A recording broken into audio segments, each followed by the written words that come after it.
We're getting ready for week 4 of the NFL season. It's 49ers. No, week 5 of the NFL season. Man, this thing is moving along. It's 49ers, Cardinals, and the next 4 games might be the most critical, the most important stretch through October of the San Francisco 49ers 2024 season.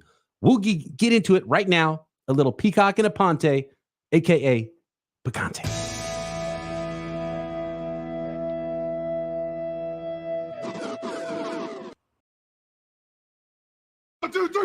Yeah, here we go. Let's do it. Brian Peacock, Jason Aponte at BD Peacock. I am the host of Locked On 49ers Daily on the Locked On Podcast Network. I'm here with Jason Aponte at Jason Aponte 2103. Won't say anything about his handle, but you can find him doing Niners Nation and the Sprint Ride Option Pod and podding it up just about every day with just about everybody that has to do with the San Francisco 49ers content creation community. He's a community guy, Jason Aponte. And get a little pumped for this game, as I usually do, as you look more into the matchups and stuff, Jason, getting ready here for week 4 and the Arizona Cardinals. And then I started to look ahead at the games following it. And, man, this is an important stretch for the 49ers. And I know we're going to talk most about week 5 and the game upcoming on Sunday with the Arizona Cardinals visiting the San Francisco 49ers, Jason. But there's some really important ones coming up as well before that week 9 bye, when the 49ers might be able to get healthy, might start to get Christian McCaffrey back, might start to get Dre Greenlaw back, but you can't start losing a bunch of games here and getting behind the 8 ball for the second half of the season, just expecting to make a run. And the 49ers have already lost some games they shouldn't have lost and are sitting here at 2-2 and have even more important games ahead of them on the schedule right now, starting with week 5 in the Arizona Cardinals. Yeah, NFC West battles 2 in 7 days, and that is the most important part. So when everyone kind of gets freaked out about, well, injury reports, Kyle Shanahan's already said, we're kind of planning this out, and I think that's shrewd of him. Also, it's apparently 100 degrees on the West Coast. Are you guys all right? I mean, I'm used to that on the East Coast and everything. Are you guys all right? We're not all right. We're not all right. I usually have a beverage to watch Thursday Night Football. I had to crack open an Einstock white ale to try to get some Viking blood going inside of me, because this is we don't have AC over here. The Marine layer just peaced out, said, we're out of here for a few days, guys. Indian summer starts now. It always happens in San Francisco around this time of the year. October is usually one of the best months for weather in San Francisco. But it's a little extra hot. Like, there are no clouds. There's no fog. Carl said, see you later. I'm going on summer vacation. And it is hot. And when it's hot, especially in my detached office here where I do all of my recording and stuff, there's no AC. So I got a fan on. It's about 90 degrees, sun beaten, and it's hot. It's unseasonably hot. And so I know what it's like now to live in Arizona. And so those Cardinals are probably coming over to the Bay like, oh, it's always nice and cool in the Bay. So they have another thing coming.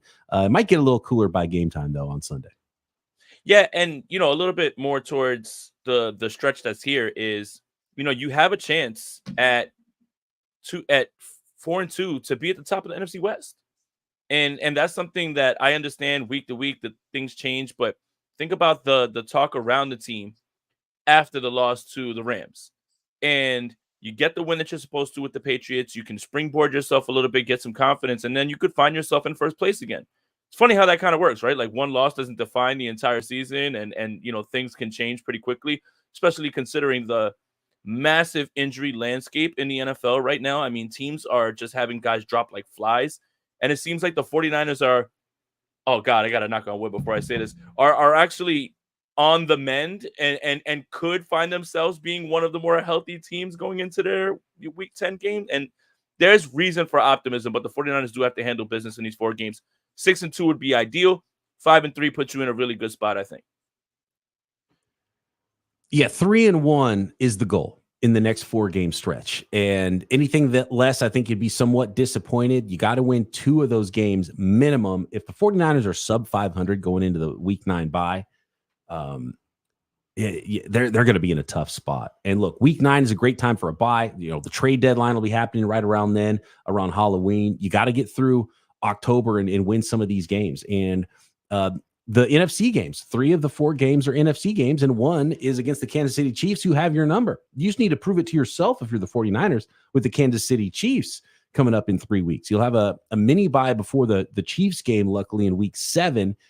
But that's the least important game as far as what the 49ers are trying to do, making playoff seedings, whether or not they win the West. So really it comes down to the Seattle Seahawks, the 2 games against the Seahawks, maybe being the most important for the 49ers this year, because it looks like it is going to be 49ers versus Seahawks for the West this season. Seahawks have a little bit of a lead on the Niners, only 1 game now, though, since the Niners won and the Seahawks lost last week. So they're a little bit closer.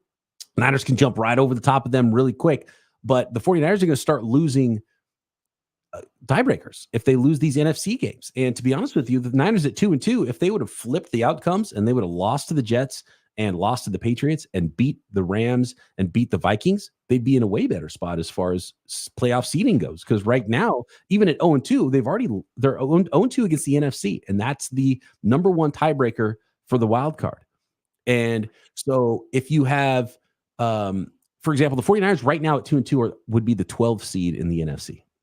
And they could jump all the way to the 7 seed if they were 2-0 in the NFC instead of 0-2 in the NFC. So that's how big of a difference it is already.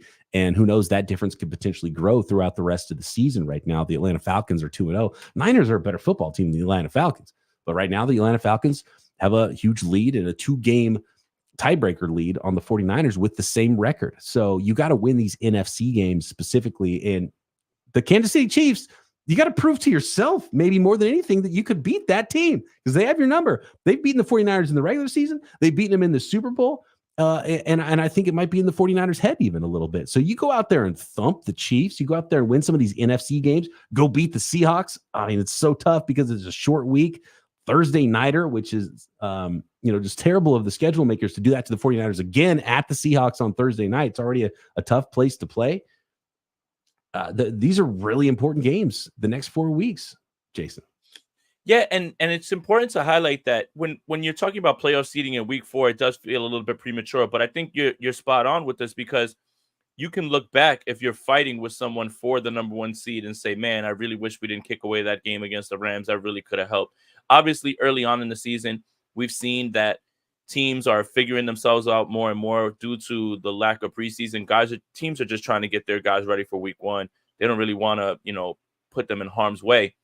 It's kind of why you see, these ebbs and flows of the season where these teams come out of nowhere and they start blowing the doors off people, or teams come out a little bit sluggish.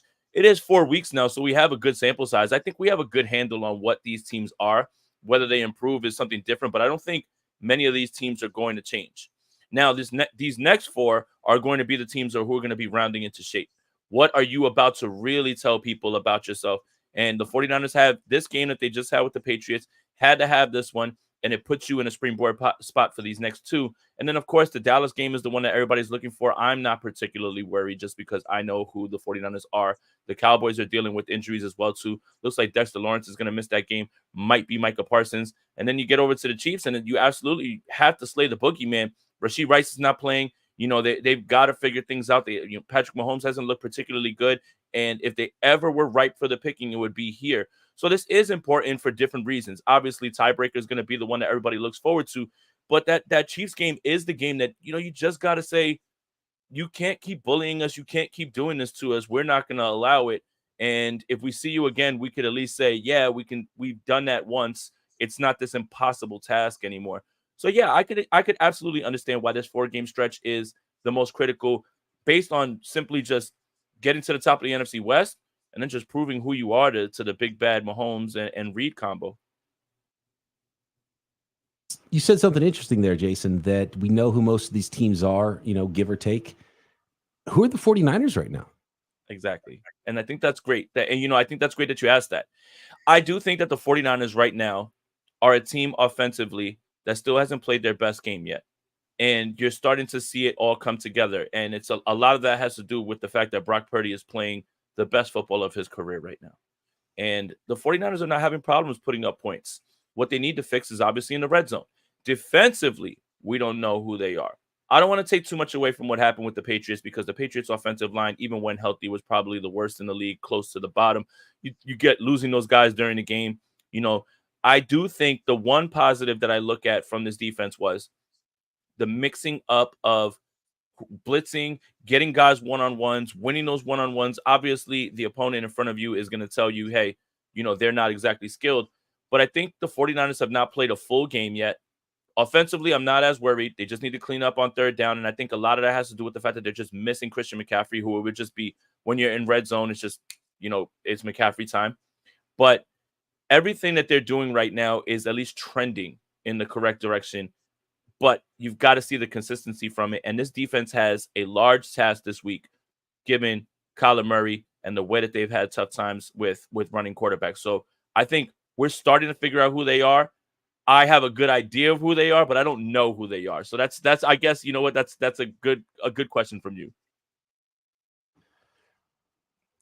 I'm pretty sure I know who they are, and I'm probably less worried about the Christian McCaffrey thing. The wrinkle that I like with the 49ers right now is the ability to put Deebo Samuel in the backfield. So when you want to give Jordan Mason a rest, and you, instead of bringing in his backup right now, which is Isaac Guerendo, the rookie, instead of bringing Guerendo in the game, what do? Well, who's the next best player? Well, it's Juwan Jennings.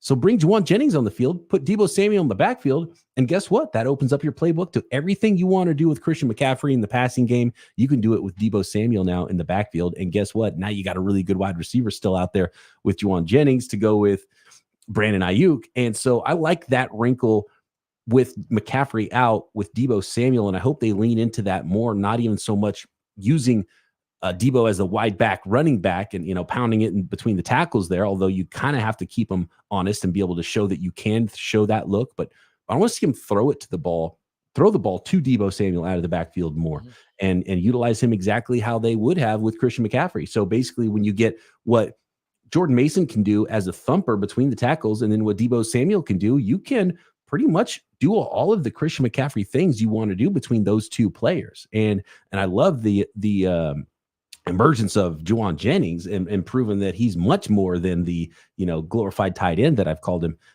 numerous times throughout the course of his career. And it's really cool to see him get the opportunity to do that and play like outside wide receiver more, be like a true wide receiver instead of that. And we still see him, line up in stacked formations and bunched up to the line of scrimmage and then still blocking the heck out of guys. So he still does that. But he's not only that anymore right now. He's really opened up and been the best receiver on the 49ers so far through 4 games. Yeah, and some would say a top 15 guy this season, if you're going just by purely the eye test and statistics. Statistically, he's better than that. Statistically, he's a top 5 wide receiver in the NFL. I think he's number 1 in the league in yards per route run right now. And number 3 or 4 in receiving yards. Yep, he's third right now behind Malik Neighbors and whatever. The first name is escaping me, but he is third. I think it's Nico Collins. He's on fire, man. My goodness. I do think it's interesting with the Deebo thing and about how Jordan Mason has become so critical to this team because there seems to be no trust in anybody else behind him running the football, and it has to be Deebo. And unfortunately, Isaac Guerendo had some good runs against the Rams, but it was very little. And then the fumble is the best way to get yourself thrown into the phantom zone and out of the circle of trust. But Jordan Mason has literally turned into probably the most important player on this offense because if you don't have him for whatever reason, knock on wood, injury, whatever it is, you lose all semblance of basically being able to run the football. And that is such a good part of it.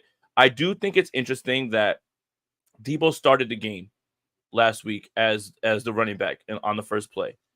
And I do think it's interesting that Kyle Shanahan's kind of just leaning into like, well, I'm going to put it in Brock's hands because Brock is playing so well and he's playing great. So I don't blame him. But the Jordan Mason thing becomes more of the elephant in the room. Like if God forbid something happens, because we don't know what's going to happen with Christian McCaffrey, things can get really hairy, really quick with this offense and no quarterback, nobody, not Patrick Mahomes, not Josh Allen. It does not behoove the offense, the player, to drop them back every single time and ask them to make plays. It's not going to work. So Jordan Mason has become one of the more critical people. It's just how in the hell do you spell him?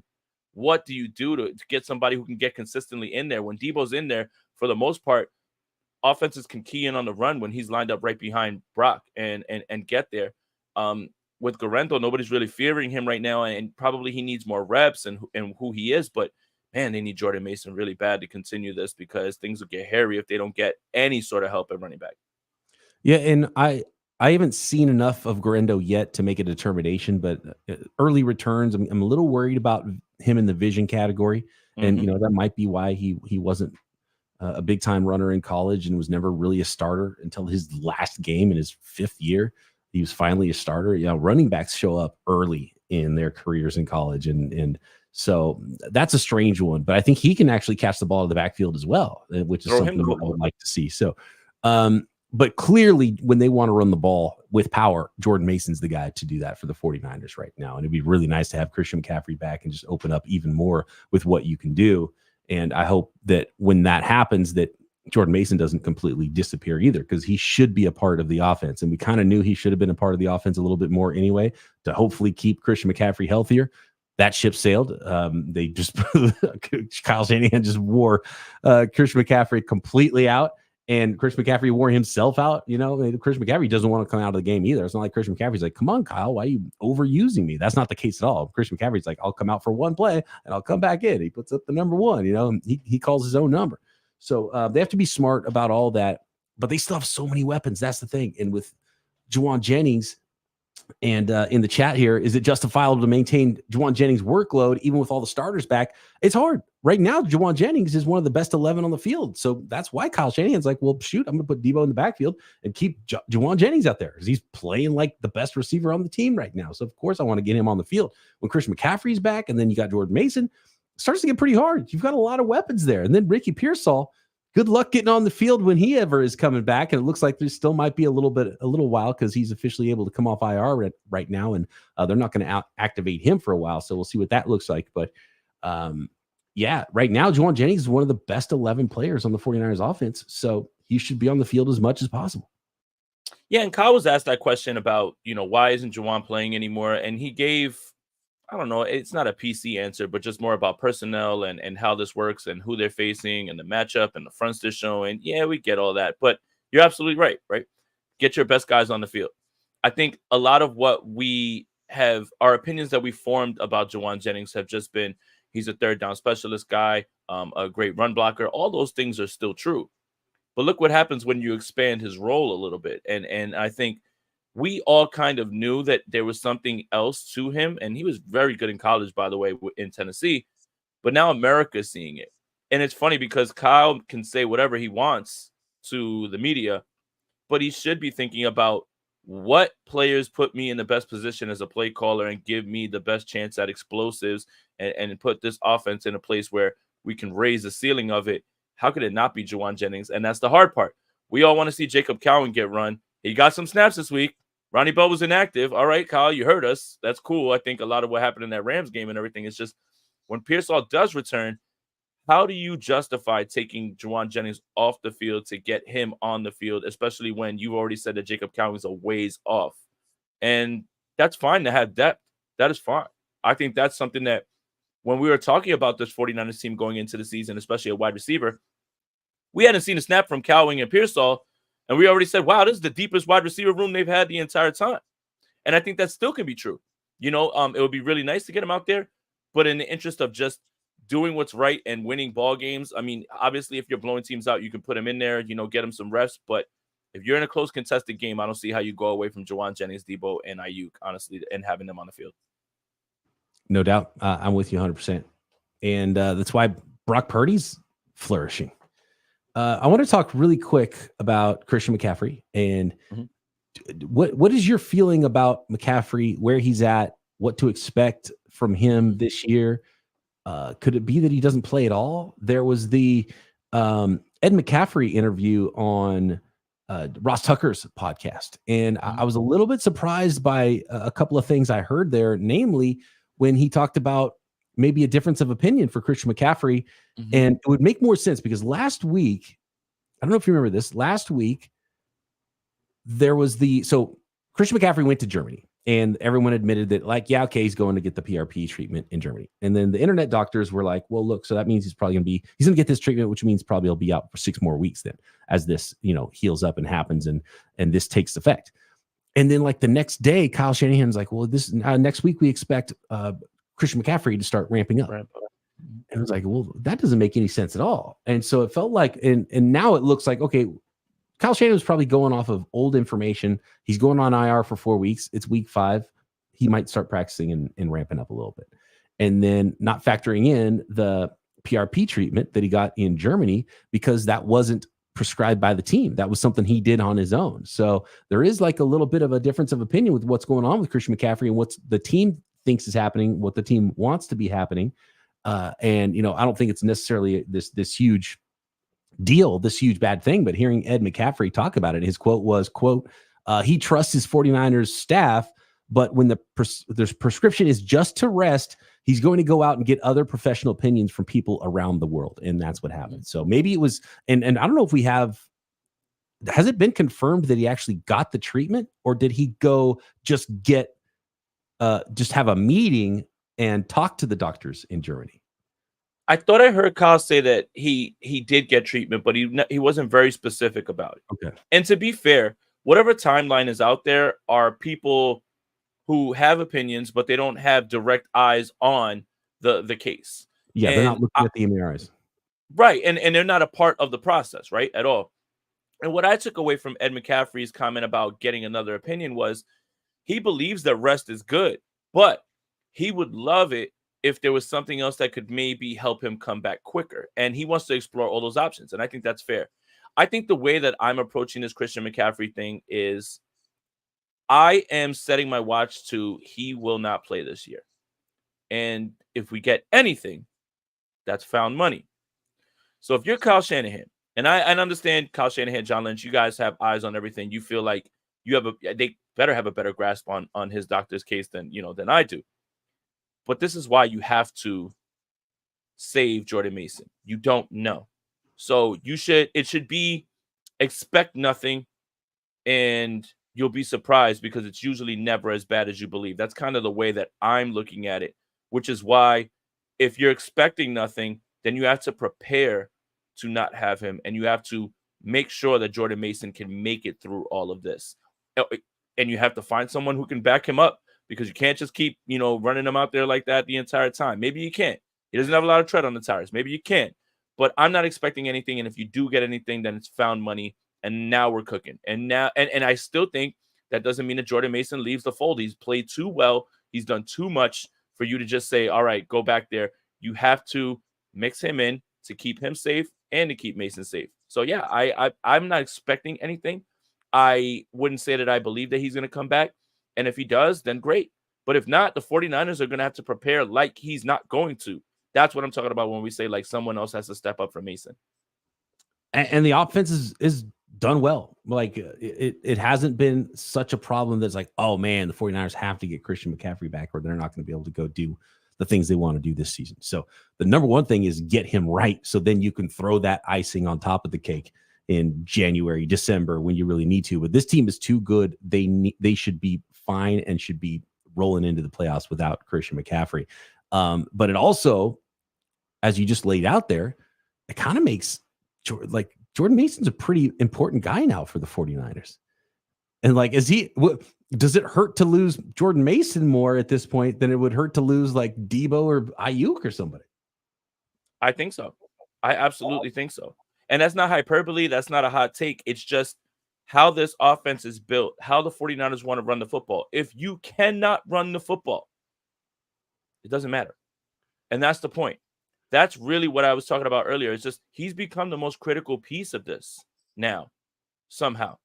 And now it's starting to go in my head now that we're going through this discussion that this needs to be an article. Like I need to lay this out like for everybody to read, because it's not me saying that Jordan Mason is the best player on the offense, but being the most important because you have no depth behind you, because you can't run Deebo Samuel 13, 14, 15 times. He's too valuable to the offense itself. It puts Jordan Mason in a spot where he's the most important piece of this offense because if he leaves for any reason and they cannot run the football, this offense will not be at the level that it is right now, regardless of how well Brock Purdy's playing.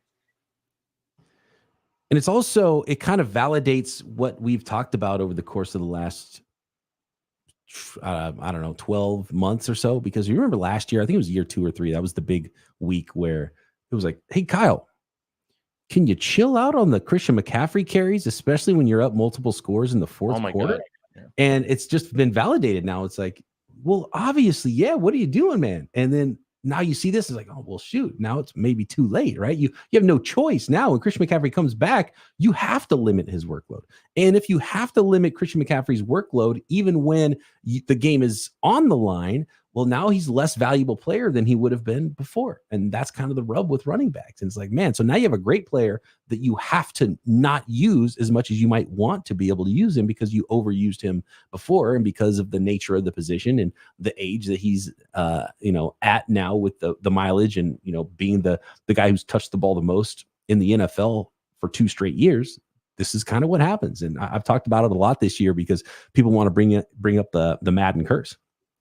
And it's not a Madden curse. It's a guy who touched the ball the most the year before curse. And that's how you get on Madden. So it's the overuse curse. That's what it is. And I think that we would be framing this Christian McCaffrey injury differently if the 49ers finished the job in February. Like if they went balls to the wall with him and they win the Super Bowl and then they come back and he says, hey, my Achilles is fine. I think I don't want to say people would sacrifice Christian McCaffrey's Achilles, but we'd be far... We wouldn't be panicked at all. We would just say, hey, we got ours. People would sacrifice the hell out of Christian McCaffrey's Achilles if it meant that they had won the Super Bowl. Yeah, right. People would be totally fine with that. People would sacrifice a lot more personal items to themselves than a stranger, someone they don't know, to win a Super Bowl because fans are sickos. Christian, take mine. I mean, I don't know how strong mine are. I don't need them. What the hell? Like, take mine, man. But can we collectively donate our Achilles to the cause? I mean, if we all send them together, would they be enough? And could it superpower him? Like almost like Steve Austin, the $1 million man. But again, like we would frame this injury completely different if, with all the usage that the 49ers threw at McCaffrey, if they finish the job, then it's like the end justifies the means. Right now, it looks like the 49ers are trying to climb back up there. And it's like, how do you, in the framework of before Jordan Mason, you're thinking, how on earth do they do this without him? Now we've seen 4 weeks of, Brock Purdy playing his best football. And now you start to feel a little bit better. And then you start to remember, yeah, Kittle's pretty good. So's Debo and so's Ayuk. A lot of people would just kill to have those guys alone, let alone, Jordan Mason, right? But yeah, I think it would be way easier to compute this news, this possibility that he may not play this season if the 49ers finish the job. And I don't think people would be on Kyle as much for like, oh, you ran him into the ground. No, you got the Lombardi. I think we'll take it. Is it a failure if the 49ers don't win a Super Bowl? Like, so the reason you go and you spend all these draft picks and go bring in guys like that is you're trying to get over the hump. Well, the 49ers went to NFC Championship games. They lost a Super Bowl without Christian McCaffrey. And so they just were able to do the same thing again with Christian McCaffrey. Is it a failure if they either have an injured, unusable Christian McCaffrey and gave up all these picks and hurt their own depth while doing it? Or with Christian McCaffrey still can't win the Super Bowl? Was it all for nothing? Like, how do you rectify that in your mind? I think the Rams are the what is it, like the prototype for this, right? Yeah. They're the poster children of right. F them picks. We're going all in, and they got their Lombardi. They got their rings, right? And they're garbage now. Right. So they're not good now. They set their roster up, studs and scrubs, right? Like the way that they do that, that's fine though. Rams fans are fine with it. You know why? When they went all in, they finished the job. So it's harder and harder to do the, hey, we went all in, but we didn't get it done. And then on top of that, on the back end, you have Christian McCaffrey who may not play, and you have all these guys that you eschewed in draft picks for him. And let's not forget the 3 first-round picks for Trey Lance and everything. It's harder and harder to justify that. It's easier to say, well, at least we won. Ask a Rams fan right now if they feel bad for the shape that their team is in. They hoisted a Lombardi. They'll take a few years of it just because they got it done. Oh, if you talk to a Rams fan, the first thing out of their mouth will be about how it's been 30 years for the 49ers and they just got one. I mean, that's so until that clock changes, they've got that. They've got the scoreboard right now. But they finished the job and they beat the 49ers en route to doing it. And that's why the 49ers tried to keep Christian McCaffrey from the Rams so they could get over the hump. And they weren't able to do it. They haven't gone as extreme stars and scrubs as the Rams have, though. But man, you when you start thinking like, okay, man, what could the 49ers, maybe it would be really nice to go maybe get an offensive tackle. What if you got another pass rusher or two, maybe an end and a tackle, a young one, like someone that you're grooming to be the next guy, to be the bookend from Nick Bosa, not just a mercenary 1 year guy.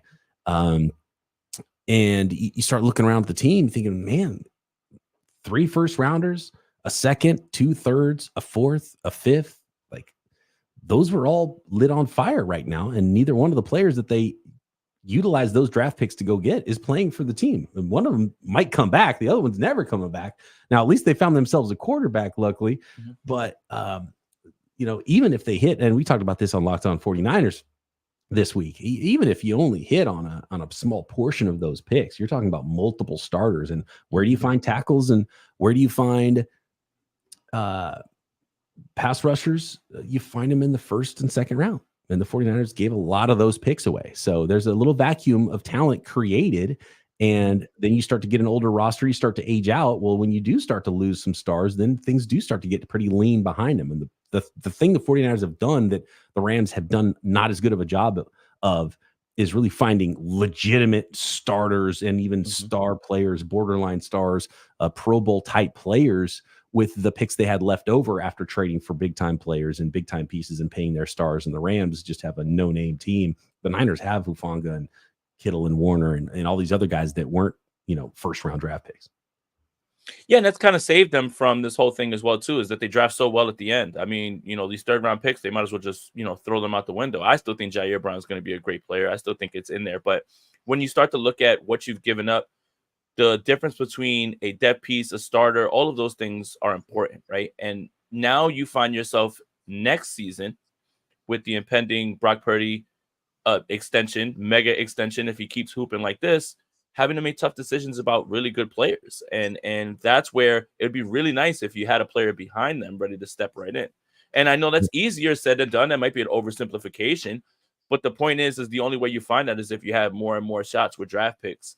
And again, it's easier to take whatever your roster goes through. If you go all in one season, like the Rams with Von Miller and Odell Beckham and all of them, if you win the Super Bowl, because then when it happens, you're still like the end justifies the mean. And that always is going to be the case. And again, it would be a lot easier to take all of this. And that's what this season feels so pressure packed. That's why every loss feels like the roof is caving in for 49ers fans, because they're just like, we have to get this done now because we know kind of what's around the corner. And they're not totally wrong. You don't lose your shit because, you lose a game to Minnesota in week 2 or anything like that. But they're not totally wrong, because this season is very critical to the Lombardi chase. Otherwise, you might find yourself with not a reset, but a massive retool, and there will be some roster turnover. The names on the jerseys are going to change. It's going to look different. And I really think that's what this draft was all about. And, there's been some opportunities and injuries, and it turned out to be what looks like a really good draft class. We don't know what Ricky Pearsall is going to look like quite yet, but man, with Pooney and Renardo Green, and especially Pooney and Mustafa, I think that's what they were doing. They're like, well, look, we're not going to be able to pay all these guys. So Aaron Banks might have to walk. Travarius Ward might have to walk. Talanoa Hufanga might have to walk. Well, we got Mustafa. We got Dominic Pooney. We got Renardo Green now. And maybe those guys are future starters. And so I think that's what we saw. And the 49ers have missed a lot of those opportunities to bring more people in like that. But they've still done a really good job of adding talent and replacing talent and bringing in young, really good players. And part of it is because the 49ers are just a well-coached team. And I think the 49ers do a better job of developing the late round talent than other teams, because they just have better coaches and they better utilize that talent than some teams. Some teams ruin first rounders. The 49ers, rescue fifth round. Like Brock Purdy goes to the Panthers. Is he any good? I don't think he'd be leading the league in passing right now if he would have been drafted by the Panthers or the Browns instead of the 49ers. So let's look at it like this with the Panthers. They draft Bryce Young. They had a guy that was there named Sam Darnold. They had a guy that was there named Baker Mayfield. Those guys are flourishing right now away from the Panthers. So if Brock Purdy goes there, situation matters so much.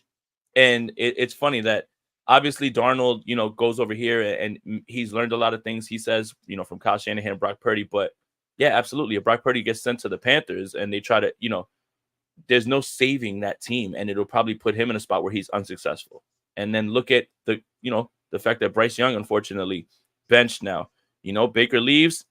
Well, I'm good now again, and I just got paid with Tampa Bay. Sam Darnold's your MVP through 4 weeks. There, I said it. It's gross. I just had to say it though. I had to get it out because it's been like stuck right here, and I just can't even but he's the MVP right now, and that's gross. It's gross. It is a little bit gross right now. But the guy that might have something to say about it is Brock Purdy.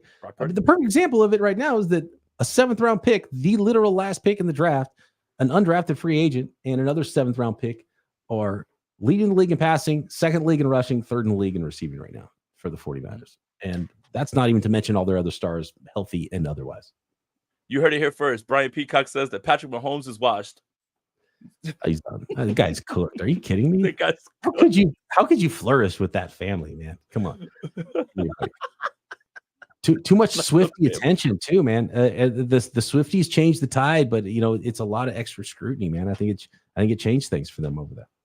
Well, it's just I find it funny that everyone rushes to knock down Brock Purdy for his weapons, his play caller, and Rashee Rice is going to be out for 4 games.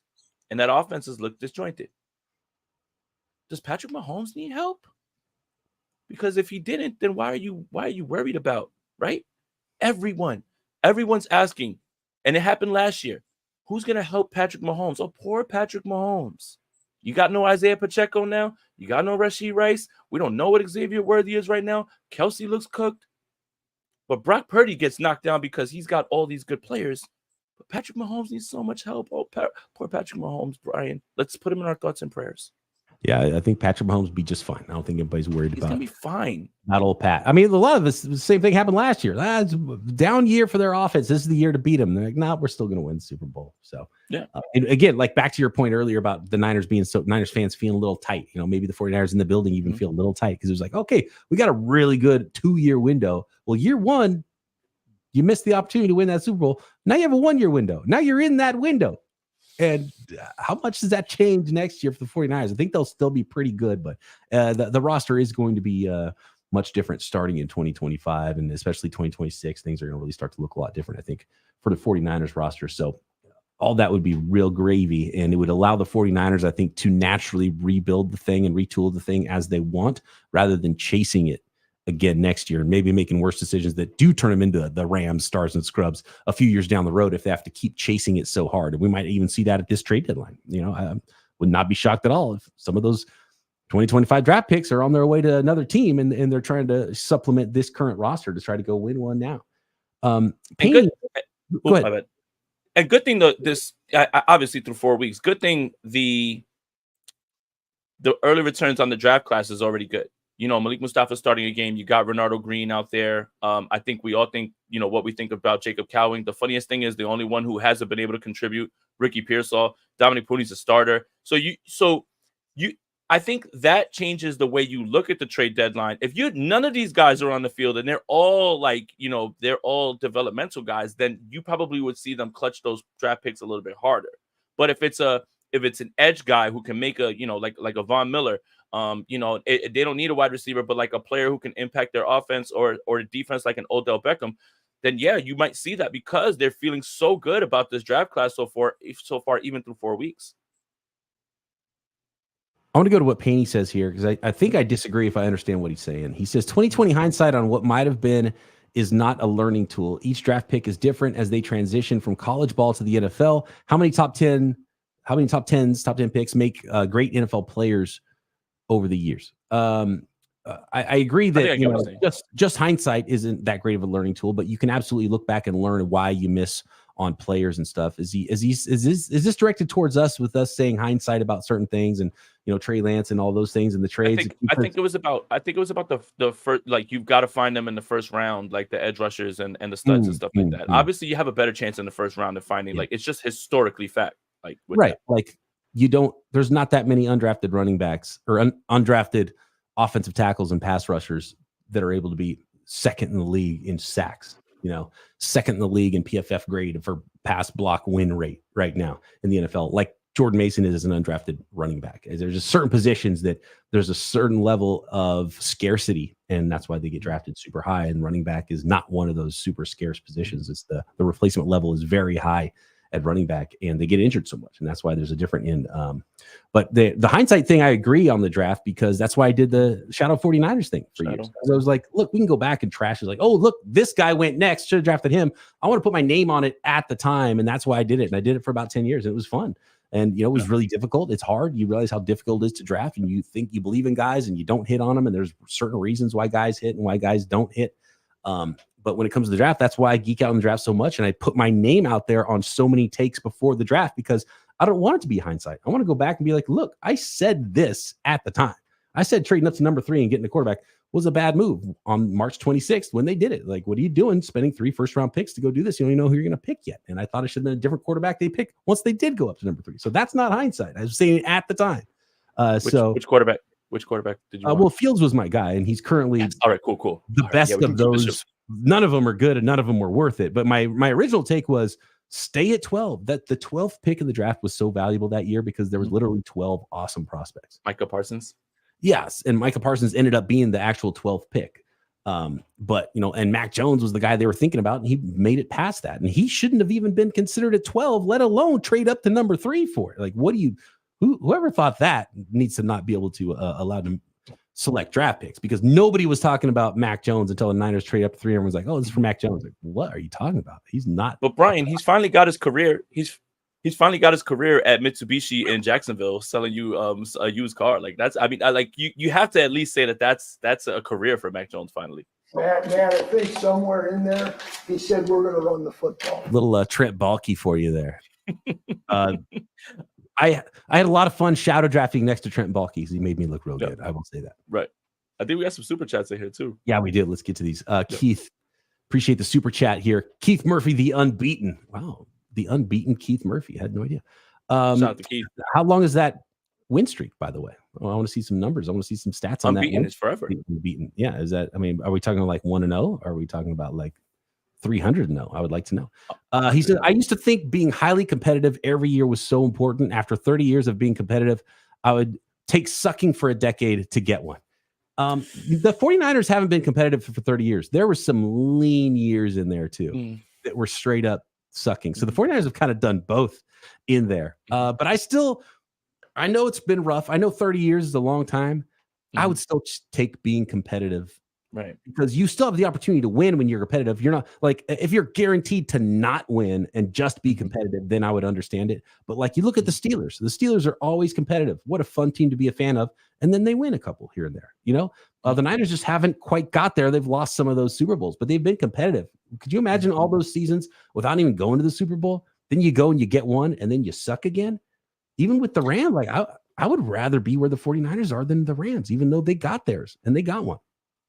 I understand this point of view because the 49ers have just been on the door, right? And you look at the Buffalo Bills and you say, look, what the Buffalo Bills have been able to achieve going to 4 straight Super Bowls, that's never going to happen again. I'm sorry. That is never going to happen again. But this scenario is almost like a genie scenario. The genie comes down and says, I'm going to grant you this one Super Bowl. And you're sitting there watching and your team's going to do it. But half the fun of it is you going through the emotions and watching and the thrilling part of it. That would be kind of boring to me. But in this scenario, if your team is competitive for 10 years, that means you can win multiple Super Bowls. So do you want to be guaranteed one or a shot at a bunch? And I think this is exacerbated with just, again, another like gut-wrenching Super Bowl loss, right? But I understand the people that are just like, I don't care, I want one. And I'm not knocking them at all because, it's better to have one than none. But I would not enjoy watching the 49ers for 10 years. And I would start to sound like a Dallas Cowboys fan or like a New York Yankees fan. I've got 27 rings. I've got but you're not good this year. And I don't want to be that. Yeah, it's like, imagine if someone decided for you that after 1981, then that was good. And so the Niners were going to stink the next 10 years. And you didn't get 84. And especially for me, like the first time I remember, like, what is a Super Bowl? 88, 89. Like that was awesome. That was like when I was like starting to pick my teams. And the Giants were in the Super Bowl, or the Giants were in the World Series in 1989. Will Clark became my favorite player of all time. Joe Montana, Jerry Rice, Ronnie Lott were my favorite football players of all time. 88, 89. If I wasn't able to, there we go. Jason's got the shirt to prove it. If I wasn't able to see that stuff, I would never give that up. And you're telling me you would rather suck for 10 years just to have one? You get one at 81, you take away the opportunity to get the ones in 84, especially 88 and 89. And think about how awesome it'll be when they do get over the hill and they do finally win one. After getting so close and getting teased and losing those, it'll be all worth it. And then guess what? You're still good. You can go try to win another one. Try to go back to back. I'm a dynasty, man. Don't just win one and suck. The Rams, the worst sports town, worst stadium, worst uniforms, worst everything, worst parking, worst traffic. Rams, you want to do what the Rams are doing? Hell no. When I went to SoFi, someone dropped me off, so I don't feel so bad about the parking, at least. Like I didn't have to have an issue with that. But you know what's funny? I think what else has kind of accelerated this discussion about like win one Super Bowl or be bad is social media. Is the social media teasing of like, we're 49ers fans, we talk, and then there's someone in our comments like 1994 or my team's won in front of, like, a lot of it has to do with shit talk. Like, we want to be able to shit talk and we want to be able to say we have won. I told you this before. It really sent me into a tizzy. And I've got to learn how to control my emotions, particularly when I'm drinking.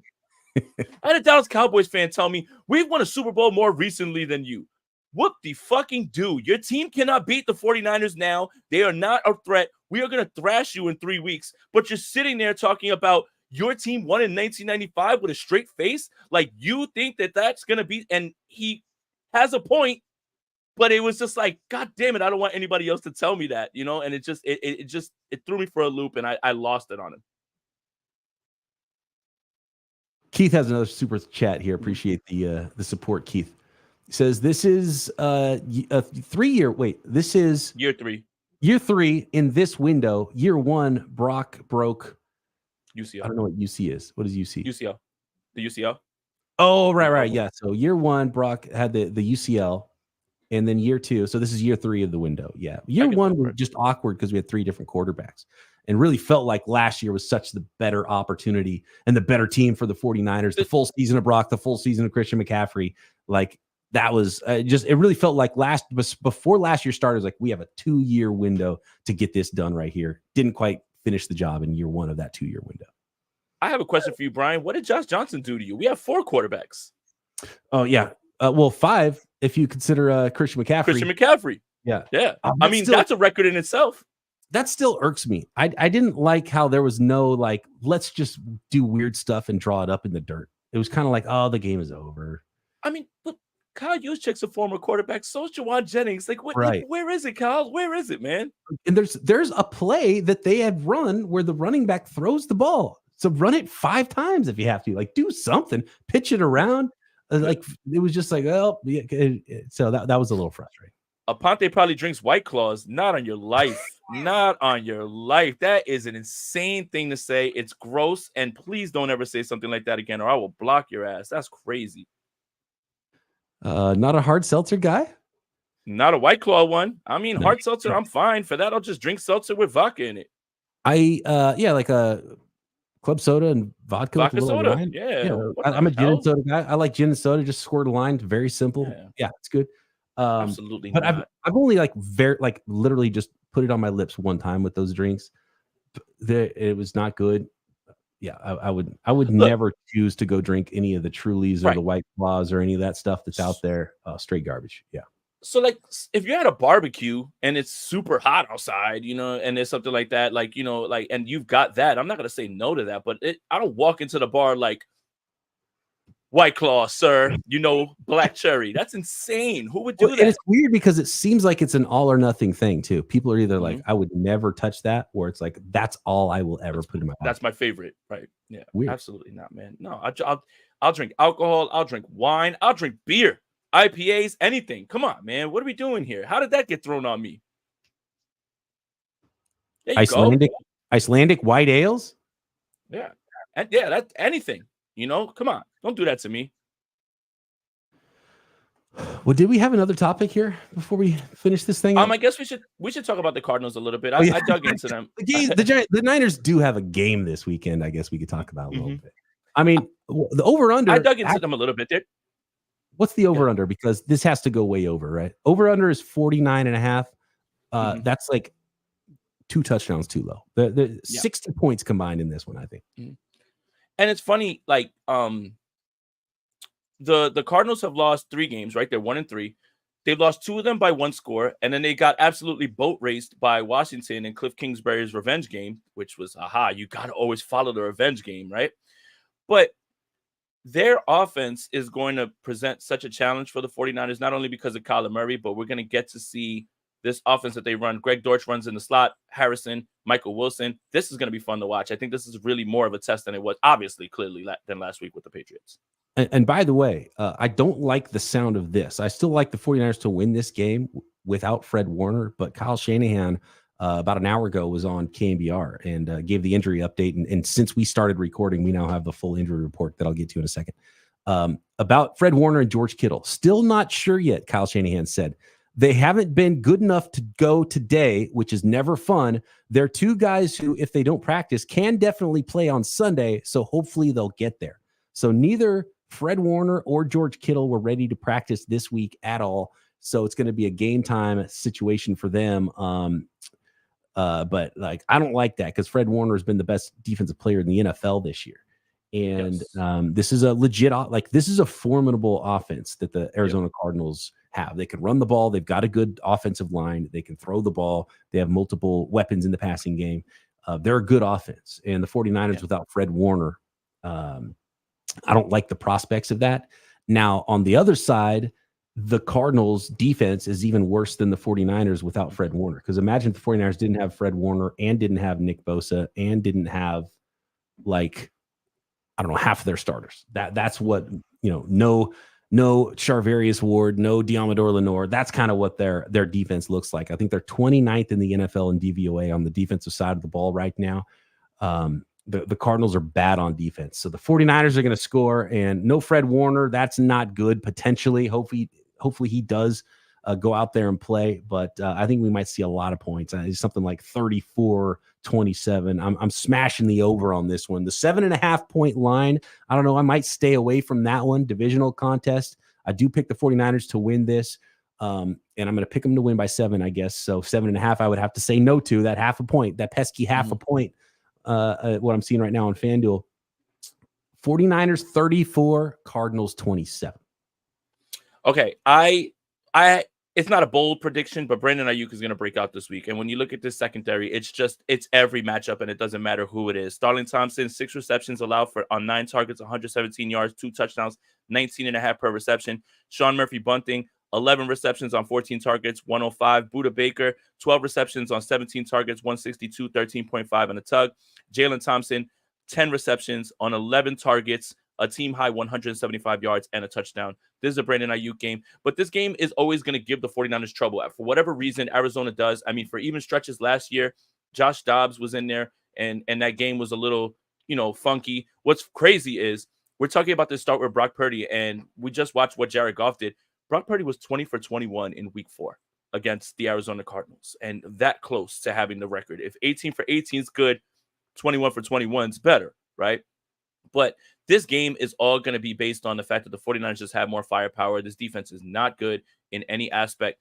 Obviously, you don't want to play this game without Fred Warner. They can win this game without Fred Warner. But my God, you're going to get a glimpse of what this linebacker core looks like without him, because as bad as we think it's been with Devondre Campbell and they're trying to figure things out with DFF and D Winters getting there, you do not want to see all of those guys on the field taking extended snaps over and over with an offense that can actually play.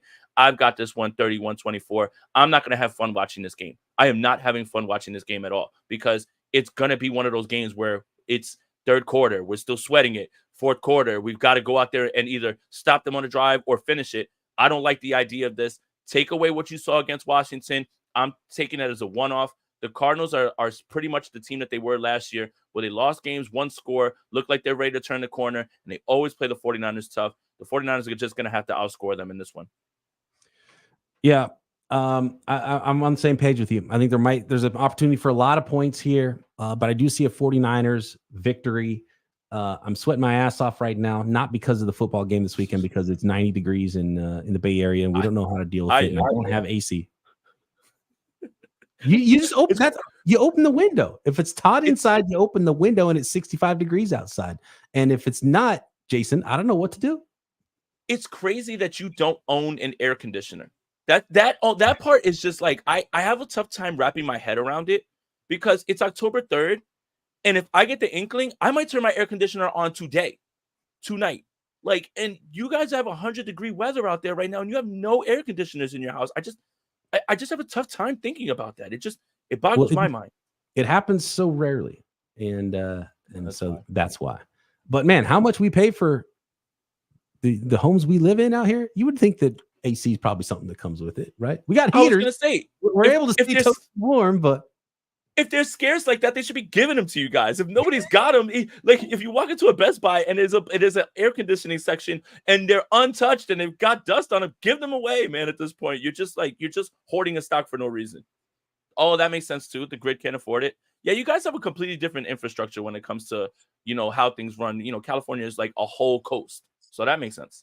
Well, the Central Valley of California, everybody's got AC. I mean, it's 100 degrees all the time. Like I kept going. I'm from Visalia, California. I've been down visiting my father a lot, and this summer, and every time I went down, I was like, maybe it'll be a little cooler. And by little cooler, I'm like, maybe it'll be 97.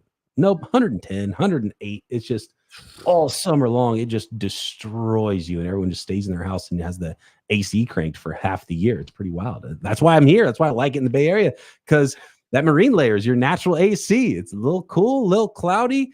And there's no cool breeze today, Jason. And so that's all right, though. I get to talk to you. Good talk Niners football with all the folks in the chat right now. So that makes it all worth it. It's worth starting it out. I could use a kind of like just a little sauna treatment. I feel good. Take a shower after this. I'll be great. I'll be ready to go. So the thing is too is it's October and like it just now is starting to feel like, and I'm not trying to like rub it in, but it's starting to smell outside like October baseball. Like now it's getting a little bit colder. You gotta wear the hoodies and everything. Like it feels better. Like it feels better right now. So yeah, I mean, the Yankees play Saturday, but it should be like 62 degrees. That's comfortable. Sometimes when the Yankees were in the playoffs, we'd be sitting out there, be like 30 degrees. So that's comfortable. That feels great. Like people are gonna be out there in their t-shirts. I love October. This is the best month of the year, man. We got the Indian summer going on in the Bay Area with a vengeance right now. Halloween,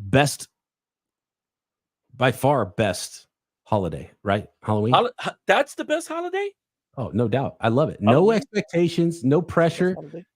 You just go have fun. All right. I have a question. I love the October weather. You get postseason baseball. You get NFL football. You get the start of like hockey and the NBA start pretty soon here in October too, don't they? And April, number 2 month of the year. Similarly, because the weather going in the opposite direction, you got NFL draft, you got the March Madness tournament ending. So October 1, April 2 for months in my power rankings. So October 2nd it kicks off a 55 straight day skit of football. 55 straight days. And then you've got, like right now on my TV, I'm looking at the Mets and Brewers. Obviously, Thursday Night Football tonight. You mentioned it. Basketball, all of that. I want to take this completely off. And this is a perfect way to end the show because we want to get you guys to watch your game. If you guys, have your fantasy teams and you got your highs and lowers, whatever it is. I have a question. Is The Nightmare Before Christmas a Halloween movie or a Christmas movie? Yes. I thank you. Like it's both, right? Like, and that's the right answer. It's both. But I have a hard time with people that are just like, oh, it's a Halloween movie, no doubt. No, it's not. It's literally about kidnapping Santa Claus in this Christmas town. I just wanted to throw that out there because that's what makes it great, man. Yeah. If it's hard to put in the box, that's why Die Hard is great. It's set around. And Die Hard's a what? Die Hard's a movie. Christmas movie, sure. I am definitely not like saying Die Hard's not a Christmas movie, but being set around Christmas isn't important for the plot like it is for Nightmare Before Christmas. You know what I mean? And Like it could have just I think been Thanksgiving or Easter or something instead of Christmas. You know what I mean? In that movie. Aponte, are you gonna wear your McNabb jersey for Halloween? So for Brian, real quick, the inside joke with my community that we've built is we started talking about jerseys. All I own for jerseys are 49ers jerseys. I can't wear any other team's jersey. Actually, I'm lying. I have a Justin Fields Bears jersey, but whatever. It doesn't count now. But I was explaining how the style back in the day when I was in high school was oversized jerseys with a matching hat, and it would be multiple teams. So I let it out there that I had a McNabb jersey. So everybody calls me an undercover Eagles fan. So if I ever wear a green hat, they're like, "Oh, it'll match your McNabb jersey." So shout out to BP for getting that one. That's a nice deep cut for Nice. the Aponte community. Have I told you my theory on jerseys? Go for it. Never, ever, 100% ever buy a jersey of a current player. That Only makes sense. jerseys of retired players whose legacies are set. Ronnie Lott, number 42, was a 49er. You know how he played. His legacy is set. You don't buy the jersey of the hot new draft pick. You don't buy the jersey of the guy that you just traded for. You don't buy the jersey of the guy who's new because he might be gone. And it's a lot of money to shell out for jerseys, unless you don't care about spending extra money on jerseys that end up going in the Goodwill pile. Right. So I normally subscribe to that, right? Like I have a Fred Warner Niners jersey. I have a George Kittle one, but all of the rest of them, like I have a Dion, I have a Bowman, I have a Willis. Basketball, I tend to do that, right? Like we were on here with the Grizzlies jersey. That's Mike Bibby. I have a Penny Hardaway and Allen Iverson, but I didn't subscribe to that during the pandemic. I have one of the most weird niche basketball jerseys ever. One of my favorite players, if not my favorite, well, my favorite player is probably Allen Iverson, but my second favorite player is Carmelo Anthony. I have a Carmelo Anthony Portland Trailblazers jersey. It doesn't get weirder than that because he only played like 1 or 2 years with that. Yeah, you have a problem if you have that jersey. That's like there might That's be a like bubble jersey going on there. He was with them like during the bubble. Yeah, he was with them during the bubble, man. So you know what I have that I'm mad it's packed away and I couldn't get it in time when the late great Dikembe Mutombo passed away. But it's one of the best like sports memorabilia things I have is Dikembe Mutombo bobblefinger. And kind of, I think it's the only like bobblehead type of thing I have. It's not like Giants 49ers. I got like a Willie Mays, and I got a Bumgarner, I think, and I got a Montana and a Rice. I don't know. I have a few bobbleheads, and the only non-Niners Giants. I don't even know if I have a Niners bobblehead now that I think about it. I haven't looked at my stuff. I have a Jimmy G one. I think I do have. I think I have a Jimmy G bobblehead that was given to me. So I have this one right here. Yeah, Joe bobblefinger Staley. is where it's at. Yeah. This one right here is Joe Staley, and I forgot I have a Joe Staley jersey. It's the slimmest, smallest Joe Staley jersey ever. Honestly, it's the funniest thing for me to walk around with 74, and I'm so tall and slim that it just like there's no way that's a lineman's jersey. I have the Joe Staley jersey apron. It's like a barbecue apron, but with the jersey, the Joe Staley 74 jersey on it. That's pretty sweet. So it's definitely my go-to for barbecues. That's such a good like dad barbecue thing, you've completely transformed like into dad. All you need now is the Air Monarchs. Yeah, you go Air Monarchs. You get you have to get like a beer from the garage fridge, and then I've got these tongs for barbecuing that or grilling that they're like golf clubs. So it's like they come in like a little golf bag, and they're like little golf club tongs. So I love just it. Straight dadding it up over here with no Can't AC. wait to transform into that. Can't wait. All right. Thanks everybody for hanging out with us this week. Cards, Niners, and really important stretch in October, Indian summer here in the Bay Area, and things are heating up for the San Francisco 49ers. Jason, let the folks know where they can find all of your content. Thanks again, Brian. Love doing this every week. Thank you for tuning in. We're Peacock and Aponte every week. We're doing it Thursdays, but I think our conversation about Jordan Mason being the most important piece to this offense this season is now going to turn into an article. So you could probably find that tomorrow morning on Niners Nation. Are you going to drop the Patrick Mahomes is washed article too? Yeah. Is Patrick Mahomes washed? My think piece. Yes, absolutely. That's next. Especially after the 49ers crushed them in a few weeks. But yeah, Niners Nation, you'll find me writing there every day. Sprint Ride option tomorrow, and then Sunday right after the game. Tune into the channel for instant reaction. And yeah, that's it. We're rolling, man. It's good to kick with you guys and enjoy your Thursday night football. Heck yeah, have fun watching Thursday Night Football. Follow me on Twitter at BD Peacock. Me and Eric Crocker doing Locked On 49ers daily. In fact, we're going to go live post Thursday Night Football to have our Keys to Victory pod for this week's Cardinals-Niners game. And yeah, we got you covered every day on the Locked On Podcast Network. I also do an NFL podcast at Locked On called the Peacock and Williamson NFL Show with my co-host Matt Williamson, former NFL scout. We break down the entire league, also daily, also on the Locked On Podcast Network. And of course, make sure you subscribe up here as well to OT with BP, Overtime with Brian Peacock, for all the extra stuff and chats like this one with great folks like Jason Aponte. And we'll be back with you here next week. Talk to you then.